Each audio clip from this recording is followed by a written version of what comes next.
In this video, you will learn about the Service Desk functionality on our NeuroQuantum artificial platform. Go to the profile icon in the top right corner, click on it, and a menu will appear where you will find the Service Desk option. Once you access this option, the following form will be displayed. You must fill out this form as accurately as possible, adding a clear title and description to ensure the situation is well understood.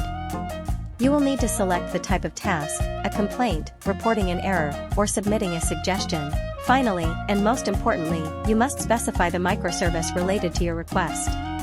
To do this, identify the service from the left menu and then the specific microservice.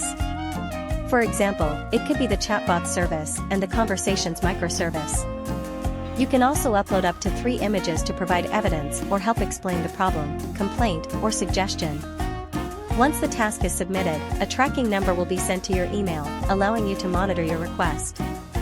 Follow us on social media as NQA Artificial.